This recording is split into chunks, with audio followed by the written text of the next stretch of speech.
Welcome to the latest edition of the Cranky Curmudgeon's Corner. My name is Paul Thomas, and this evening we are going to be discussing politics and education, the role of education in our political current environment.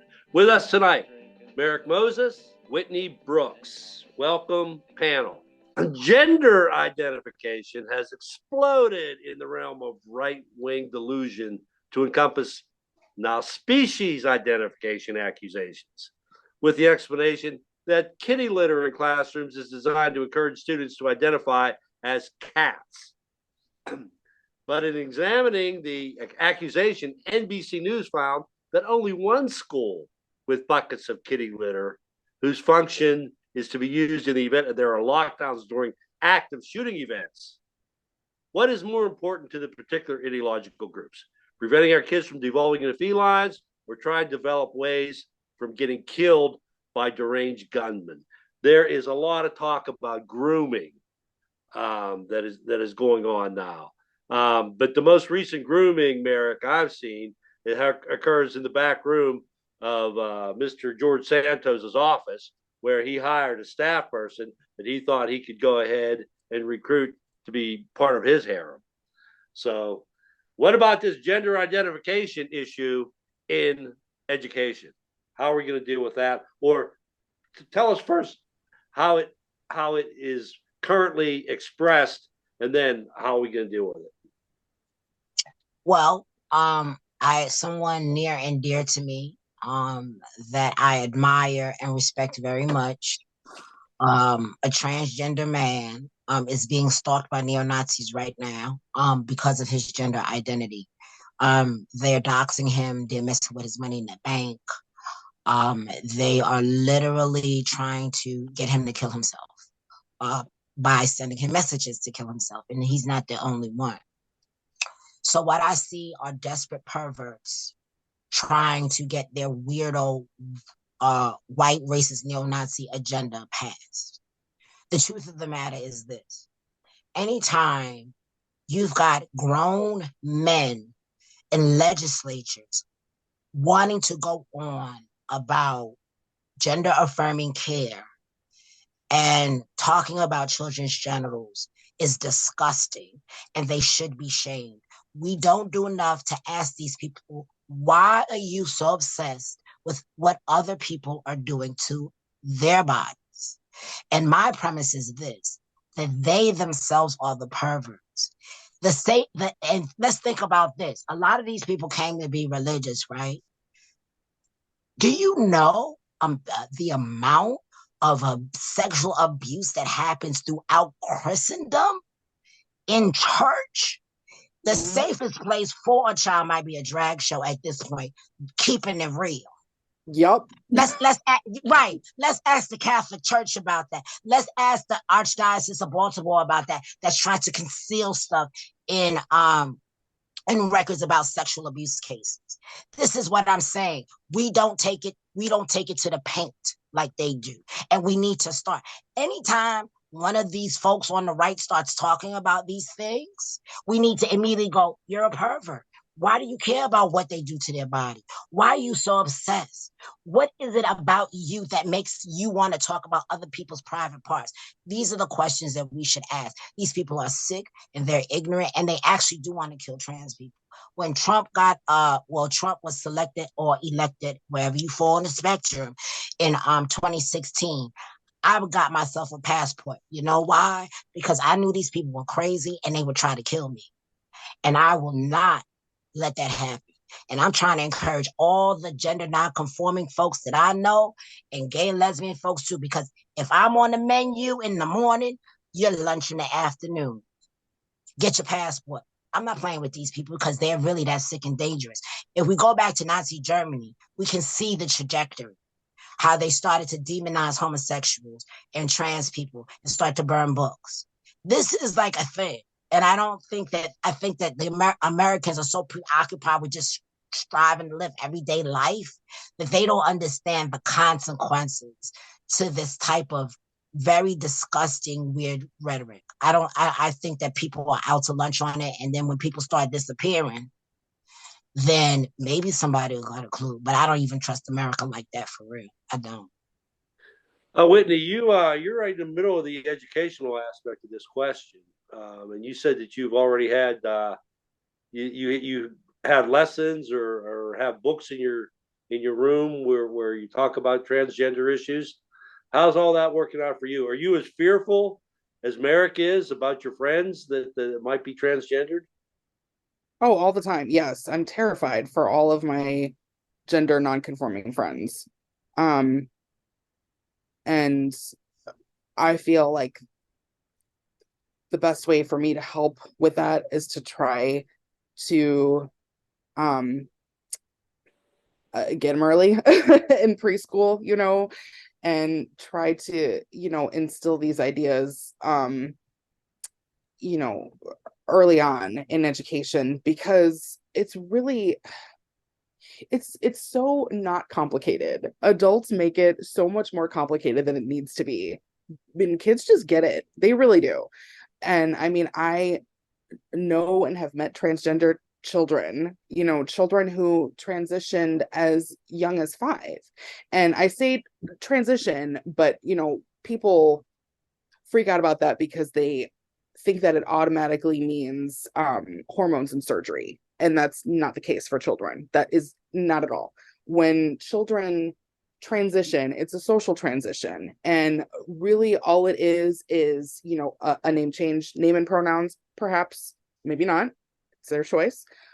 Maybe a different hairstyle and like clothes, like it's really not a big deal. I don't remember where I was going with this, but Well, let me ask you this: Are you seeing the result of the children that you have that I don't want to use the word identified that you see as needing the transition? Are you seeing them being better in their own skin after it, or how has that all worked out in yes. your mind?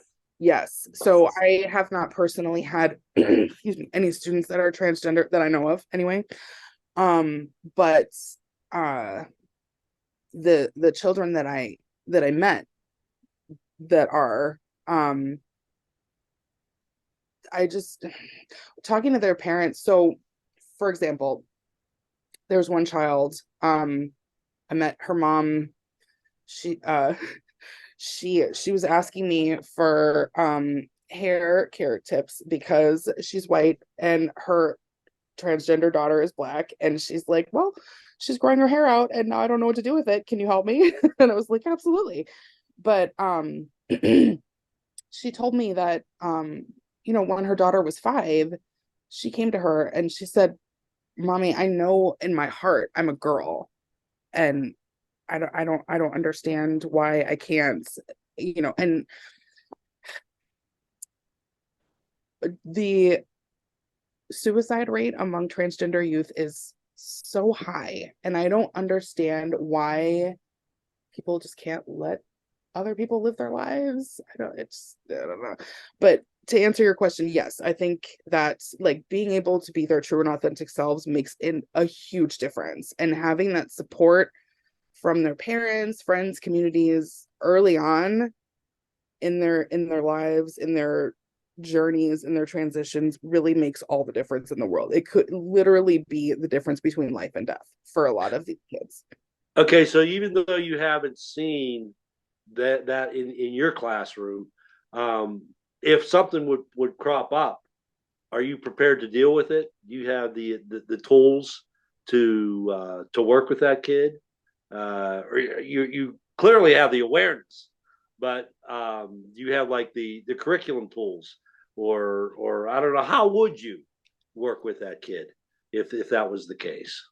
Right. Yeah. So for me personally, just because of the nature of my job as a teacher, I also work in the same town that I teach in. I work at a nonprofit for early childhood education and resources for parents. So I have a lot of tools at my disposal.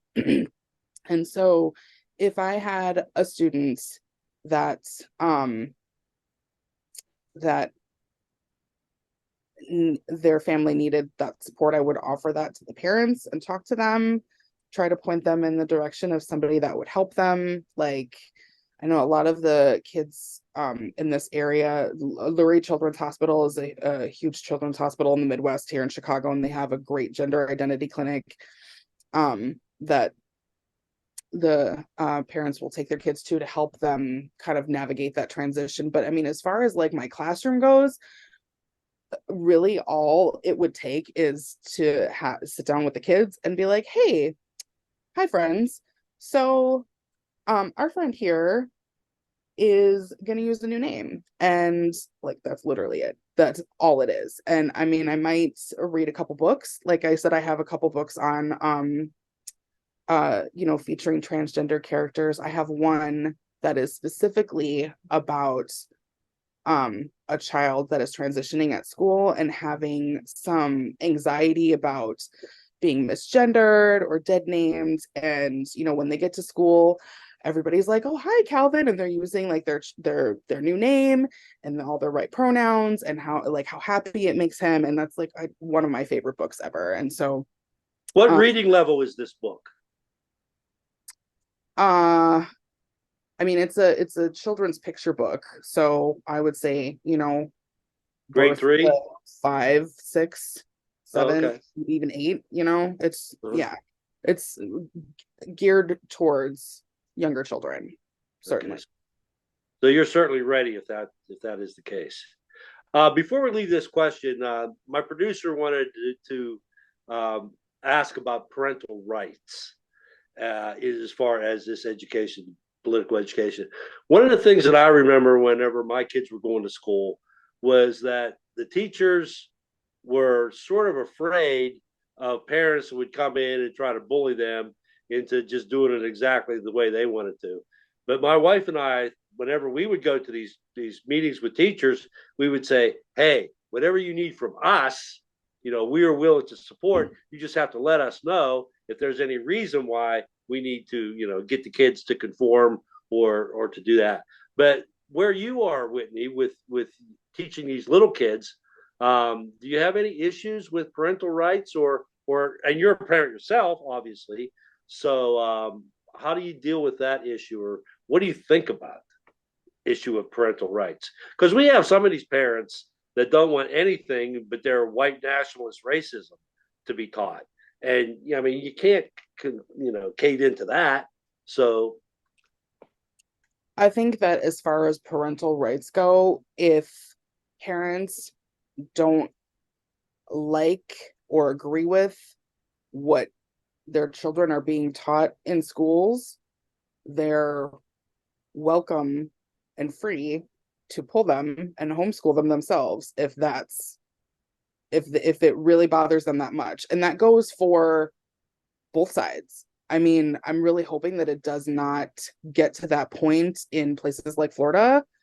But I mean, if I were a parent in Florida, I probably would be seriously considering pulling my kids out of school and, homeschooling them, or finding a tutor to make sure that they learned, the things that I valued and I thought were important and that I thought that they would need as adults. But I mean, really, that's what it boils down to, especially when it comes to like public schools and stuff. If you don't like it, you don't have to send your kid there. You have other options. You can homeschool, you can go to a private school. I mean, I guess I should say that it's not everybody has all those options. The homeschooling and private school is not necessarily equitable for everybody, but in terms if you have both parents working, who's going to homeschool? Yeah. It's an economic issue. Yeah. Okay, Merrick, before we leave this question, I wanted to see if there's anything you wanted to say about your buddy, Mr. Santos there, and also this idea of parental rights. Could you weigh in on that before we move on? Sure. Parental rights. I used to be a teacher. I was a special ed teacher teaching kids from 13 to 21. And I'm all for parental rights, but I also need parents to understand what they're requesting and what they want to do. I also come from a place of having been a victim advocate for 8 years in the chief prosecutor's office in Baltimore City.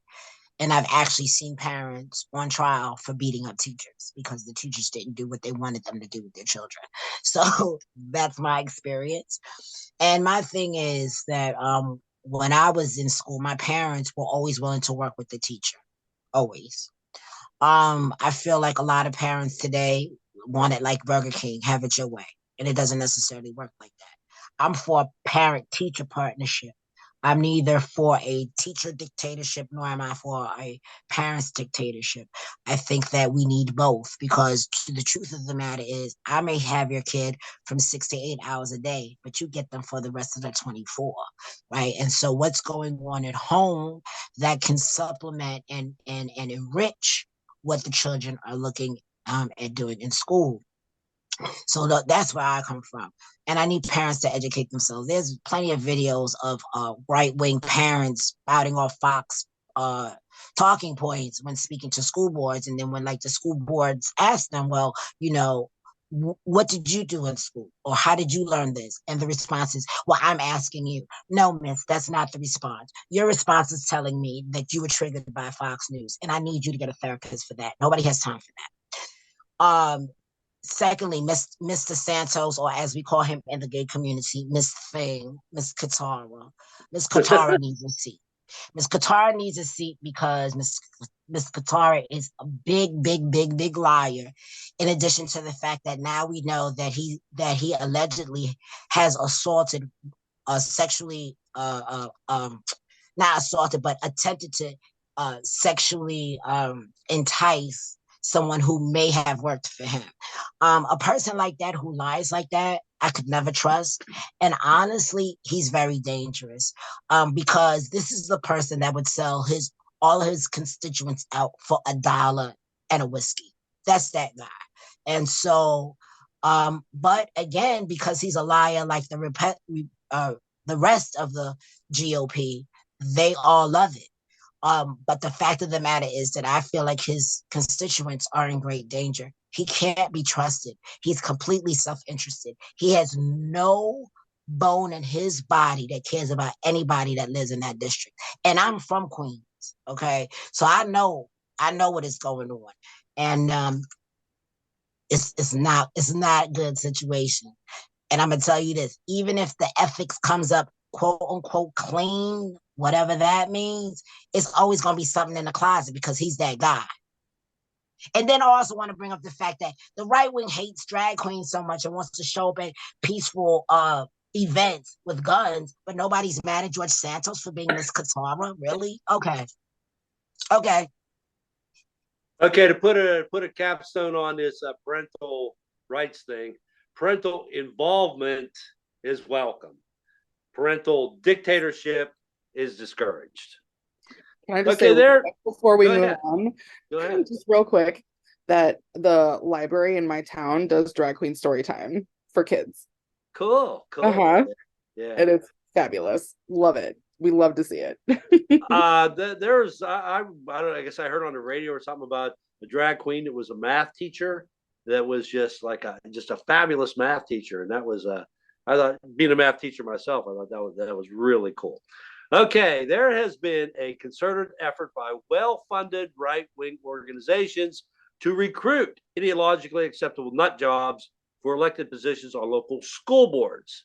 Steve Bannon seems to be the most famous vocalist singing that tune. So, how successful has this strategy been in your experience and locale? In your school district, Whitney, has there been any crazy right-wing nut jobs running for school board? And have they been elected to have any detrimental effect on your school district? Not that I know of. Okay. My oldest, so our school district is the elementary school and the middle schools. So my oldest right now is in 7th grade, so he's got one more year of middle school, and my youngest is in 5th grade. So that gives you an idea of how long we've been in the school district since they started school. So for as long as we've been in here, I have not heard of anything like that. But that's not to say that it hasn't happened. I mean, I Well, don't. you're in a blue locale. That's kind of like Yeah, probably the reason. and my suburb specifically likes to pride itself on how um liberal it is, which like is subjective because like we still get like Nazi graffiti on the high school and like I said the Trump flags and whatnot. But I would say compared to a lot of the area, this town in particular is more liberal and progressive, but everybody has their own I don't want to say bad apples, but like, handful of people who are just crazy and not, there's no logic, there's no talking or trying to, there's no common sense, there's nothing like that. Merrick, what's the school boards like in your area? Well, in Baltimore City, we have a partially elected or wholly elected school board, and those elections were held last fall. So we have a pretty progressive school board. So we haven't had that. Of course, there's always a Yahoo or two that is keyed up by Fox News that shows up at the school board hearings, but we haven't had some of the shenanigans that other counties in Maryland has had. And so we're very thankful for that. But that being said, the problems in Baltimore City in terms of our in terms of school, a lot of it has to do with just poverty, grinding poverty really has put a lot of kids behind, and then COVID kind of sealed the deal on that. And so particularly my church is doing a homework club, and our pastor told us on Sunday that from from her estimation, talking to teachers that are going to be in the working with us with the homework club, the kids are 2 years behind at least, right? And then I was like, well, if you add in poverty into that, and some of those kids were already behind, we're looking at kids that are like 3 to maybe 5 years behind. So those are the problems that we're looking at. So we don't really necessarily have those fights around CRT. And Baltimore City is a majority Black city anyway. 60% of the populace identifies as people of African descent. So I suspect that anybody trying to do that would get totally and completely shut down, Baltimore style. Okay. Hey, at your homework club, at your church, do they have snacks for the Yes. kids? Well, I was going to say that's a really good. Yeah, we just got some donations around that. So we will have snacks for you. That's great. That's great. Okay. Book banning seems to be another tool of the white nationalist indoctrination kit to prevent the educational system from developing critical thinking skills for future voters. Do you believe this strategy will succeed or backfire based on your experience of how kids relate to things that they are told they are not allowed to do? When I was a little kid, my mom would not let us have any Superman comic books around the house because the drawings were definitely sexually provocative. Um, but what we wanted to do, is go to other kids' houses where we could read those comic books. So I'm just wondering if this book banning isn't something that really will get the kids to gravitate towards that book. Merrick, what do you think about that? Um, I think that knowing kids the way I know kids and having been a teacher for 10 years in the stretch of my life, um, yeah, they're gonna find the books. They're gonna find a way. Listen, if they can get on TikTok and Instagram and do all these things, do you not think that they will get the Enoch Pratt Library app, right? Because you can get a library card, right? And not have those books on their phones? Do you not think that somebody's going to have Audible or Kindle? Like, again, these right wingers, they might be vicious, evil, and wicked, but not all of them are the sharpest tools in the shed, I'm finding. That being said, I'm wondering why people don't challenge this constitutionally, because it seems like this violates multiple freedoms as enumerated in the Bill of Rights, particularly around freedom of expression. Um, I don't and freedom of assembly, if you ask me. I don't understand why people aren't saying more about that. And then when we look at and then, okay, think about this. We keep talking about these people aren't the sharpest tools in the shed, right? So there was a pastor named Greg Locke in Tennessee who's pretty much very horrible on a whole bunch of things. He sponsored a book burning. So they brought out all these books to burn. And I'm looking at them like, y'all bought those books. So you're literally burning your own money. This is how smart these people are. Clearly the sharpest tools in the idiot shed, right? I mean, really? You know, like I remember when they bulldozed the Dixie Chicks records because they said something about George Bush. They bought all those CDs to crush. So I suspect that there will be an undereducated third of the country that will continually prime the pump with all these conspiracy theories, weirdos, whatever. And then there will be a 2/3 that are like, we want to move forward. We are living in the 21st century. This is not 1865. But that's the split that I'm seeing. I'm definitely seeing an intellectual and cultural cleaving of America as in terms of the books and things of that nature. The scary part is that the 2/3 have been gerrymandered out of some congressional districts because what we have now in Congress is just abhorrent. All right, the book banning, Whitney. You have books in your classroom. There has been no movement at all to try to interfere with what you have there, or what do you think about the whole issue in general?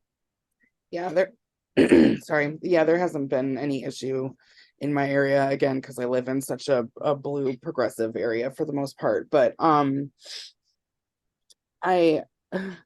I think that for a lot of these kids, when books end up like on the banned book list, I feel like that tends to stir more interest in them.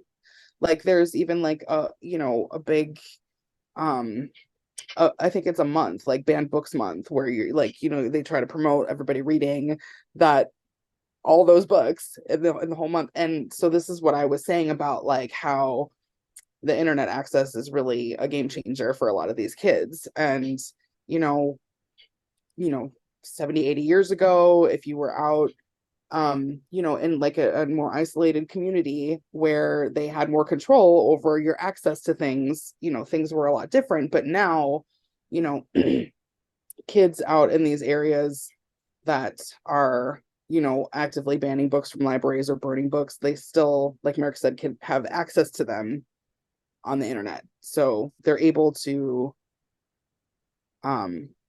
access them and read them anyway. But when it comes to I don't know, banning books, I just think is ridiculous, because like you said, like I said, like the more you tell kids that they can't do something, the more they're going to want to.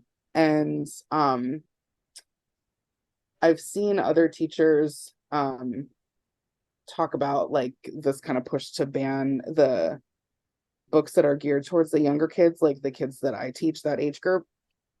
And I heard somebody say that their favorite tactic to use against that, when somebody says that it's not appropriate, like this book's not appropriate for kids in this age group, that they go and find that book in a board book format. Because like those books, so you have like, you have your hardbacks and you have your paperbacks, and then you have board books, which are specifically geared towards children because there's no pages to tear, they're cardboard, whatever. So how can you say that a book is inappropriate for this age group if it's in a board book form? But, Yeah, that's a good point. Yeah. Mm-hmm. Yeah, I mean, I don't know. Like I said, I think that banning books tends to stir the interest in them more. So, I mean, if they want to ban it, whatever. I don't know. So they're trying to ban it, but what they're doing is generating interest in what they're trying I to think ban. so. Yeah.